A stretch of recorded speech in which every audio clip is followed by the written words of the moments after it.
Alô pessoal, mais um vídeo no canal Vene Casagrande, vídeo importante com informações do Flamengo, que finalizou a preparação para pegar o Mirassol, jogo nesse sábado no Maracanã, 6h30 da noite, jogo extremamente importante para as pretensões do Flamengo, que tem o Campeonato Brasileiro como prioridade número 1 na temporada 2025, e nós vamos falar aqui como é que foi essa preparação. Luiz Araújo, Bruno Henrique treinaram no campo, Danilo tem chance de voltar, a gente vai comentar essa situação.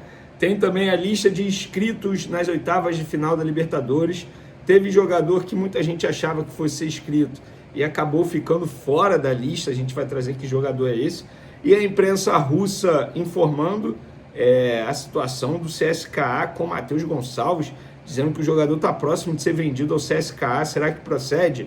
Nós escutamos tanto a diretoria do Flamengo quanto o representante principal do atleta e a gente vai trazer essas informações. A Jovem Flá, a torcida organizada do Flamengo, já tem data para voltar ao Maracanã, hein? A gente vai trazer essa informação também no vídeo de agora. Antes de mais nada, eu gostaria de pedir para você se inscrever no canal, soltar o dedo no like, ativar a notificação e também compartilhar esse vídeo com geral, porque aí geral vai ficar conhecendo o canal Vene Casagrande e assim a gente vai conseguir bater aquela meta de 400 mil inscritos, meta estabelecida para essa temporada. Vamos para as informações. Antes eu quero dar uma informação aqui envolvendo um jogador que passou recentemente pelo Flamengo.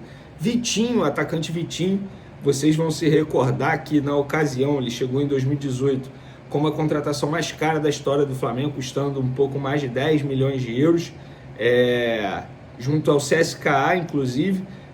Ele chegou na ocasião para substituir o Vinícius Júnior, muita gente imaginava que ele fosse voar. Ele não rendeu aquilo que se esperava, mas tem bons números. Eu acho que ele acabou sendo importante em vários momentos com a camisa do Flamengo. Ele depois foi para o mundo árabe em 2022, quando saiu do Flamengo. E aí agora está de volta ao futebol brasileiro, vai jogar no Corinthians. O Fluminense chegou a tentar a contratação dele, mas ele disse não ao Fluminense e foi para o Corinthians, vai voltar a trabalhar com Dorival Júnior, treinador que trabalhou com ele também no Flamengo. Então, Vitinho está de volta ao futebol brasileiro para jogar pelo Corinthians. E eu tenho uma opinião sobre Vitinho. Por exemplo, ele rendeu mais que o Cebolinha. Vocês discordam? Concordam? Enfim, podem comentar à vontade. Galera, é o seguinte, a torcida Jovem Flá, depois da raça rubro-negra retornar aos estádios, a torcida Jovem Flá, uma das maiores torcidas organizadas do Brasil, está de volta e já tem data para esse retorno. Será no dia 31 de agosto, no jogo contra o Grêmio no Maracanã, às 4 horas da tarde. Então, depois da raça rubro-negra, agora chegou a vez da torcida Jovem Flá, mais um reforço aí para as arquibancadas do Flamengo. Quem comparece aos jogos sabe a diferença que faz ter a presença de uma torcida organizada como a raça e também como a Jovem Flá. Então, bom retorno, Jovem Flá, que vocês continuem fazendo bonitas festas nas arquibancadas mundo afora, não só no Brasil, beleza? Agora vamos falar da preparação do Flamengo para pegar o Mirassol nesse sábado, jogo 6h30. Acabei de receber a informação aqui, 48 mil vendidos até o momento. E eu estou gravando esse vídeo aqui 8h01 da noite de sexta-feira. Então, até a hora do jogo, acredito que a gente tem aí lá no Maracanã amanhã pelo menos 55 mil presentes. Inclusive, eu serei um deles, minha mãe será uma dessas pessoas, minha irmã e o marido dela, o Marcos, todos nós, família rubro-negra, vai comemorar o Dia dos Pais. Minha mãe foi e é meu pai, e a gente estará lá no Maracanã também para comparecer e fazer uma bonita festa e apoiar os jogadores do Flamengo. E a preparação lá no Ninho do Urubu foi finalizada. Boas notícias. Luiz Araújo, Bruno Henrique e Michael treinaram no campo normalmente. Se serão relacionados ou não, será uma decisão do técnico Felipe Luiz, pelo menos isso foi me passado. Então, o Michael já estava apto para ser relacionado contra o Atlético Mineiro no meio da semana, mas por uma opção técnica do Felipe Luiz, ele não foi para o jogo, não foi relacionado. A ver se agora ele será relacionado. Vene e o Danilo tem chance? Eu perguntei para a pessoa agora há pouco, simplesmente fiz a pergunta, Danilo também tem chance de voltar amanhã? A pessoa respondeu, não. Então, Danilo, segundo essa pessoa do Flamengo, não tem chance de retornar amanhã. E, gente, para quem acha que o Mirassol será um adversário fácil, não será. Eles têm bom desempenho atuando fora de casa. No Campeonato Brasileiro perderam apenas 2 jogos em 16 disputados, estão na 5ª posição. É um bom trabalho da equipe do Mirassol. Para mim, a grande surpresa desse Campeonato Brasileiro. É bom o Flamengo abrir o olho, mas mesmo assim é o favorito. Embora não tenha Jorginho suspenso, para mim vai fazer muita falta. Aí fica a dúvida de como ele vai montar esse meio de campo. Alan e Everton Araújo, Saúl jogando junto com Alan ou com Everton Araújo. Fica essa incógnita aí para o técnico Felipe Luiz a ver. A gente descobrindo, a gente sobe um vídeo aqui no canal para vocês. Lembrando que no Mirassol tem o goleiro Muralha, que teve uma passagem marcante, de maneira negativa, infelizmente, com a camisa do Flamengo. E Gabriel, aquele atacante, que teve até bons momentos com a camisa do Flamengo. Os dois estão lá no Mirassol e agora vão reencontrar o Flamengo.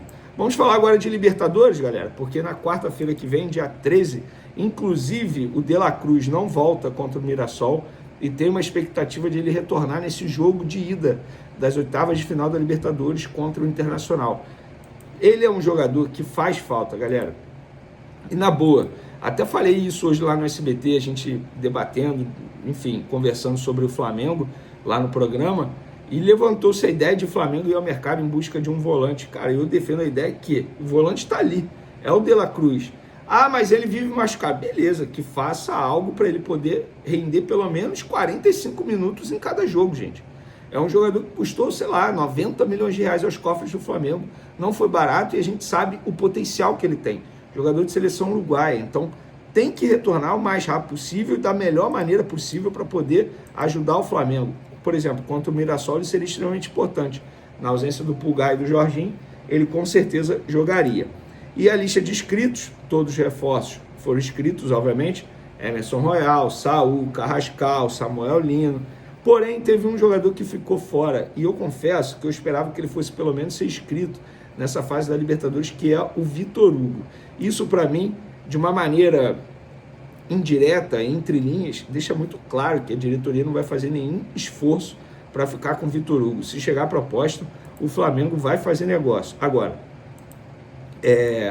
tem que ver se o negócio vai ser bom para o Flamengo e também para o jogador. O jogador também tem que aceitar, né? Lembrando que o Internacional está vivendo uma crise absurda. Hoje mesmo nas minhas redes sociais postei um vídeo da torcida fazendo protesto, criticando o presidente. É uma crise absurda, dentro e fora de campo. Léo Dias, que é, enfim, um cara que sabe muito de vida pessoal, noticiando que teve caso de traição envolvendo jogadores do Internacional. Enfim, uma crise danada que está o Internacional. O Flamengo chega como muito favorito para esse duelo com o Inter pelas oitavas de final da Libertadores. Então, 50 nomes inscritos, o Flamengo fez 5 mudanças essas permitidas pela Conmebol. Então, o Flamengo está pronto também para pegar o Internacional, mas primeiro tem que ganhar do Mirassol nesse final de semana, jogo pelo Campeonato Brasileiro. Para finalizar nosso vídeo, galera, o jornal russo Sport Express noticiou que o CSKA e o Flamengo estão próximos de um acordo envolvendo o meia Matheus Gonçalves. Os russos avançaram nas negociações para contar com o jogador de 19 anos. Pessoal, a informação que eu tenho é que o CSKA tem interesse, já falei isso aqui algumas vezes no canal, mas depois dessa notícia aqui da imprensa russa, ouvi o Flamengo, ouvi o empresário do jogador, Juliano Bertolucci. As duas partes negam, não tem nem proposta ainda. O CSKA apenas enviou uma carta de interesse ao Flamengo. E até o momento o Flamengo não recebeu nenhuma proposta, nada, envolvendo CSKA, Matheus Gonçalves. Vai chegar essa proposta? Vai. Pelo que eu ouvi, essa proposta vai chegar. Agora, resta saber quando e qual o valor será. Porque o Flamengo não vai fazer por um valor como iria fazer para o Cruzeiro, por exemplo, 3,5 milhões de euros por 50%. Acho difícil, porque o Flamengo ia vender o jogador e só voltou atrás após a repercussão negativa. Então, fica aí a informação. Eu, particularmente, já falei muito sobre isso aqui. Acho que é o momento ideal para vender o Matheus Gonçalves, porque com o passar do tempo ele só vai se desvalorizar. Por falar em cria do Flamengo, o Reinier foi anunciado oficialmente pelo Atlético Mineiro. Jogador de 23 anos, rodou por alguns clubes e o Flamengo não ganha nada nessa operação porque ele chega de graça ao Atlético Mineiro. Foi uma parceria nos direitos econômicos. Real Madrid mantém 50%, o Atlético Mineiro adquiriu 50% de graça, né? Então, enfim, ele assinou um contrato de 4 anos e meio. Valeu, galera. Tamo junto. Até o próximo vídeo. Forte abraço. Fui!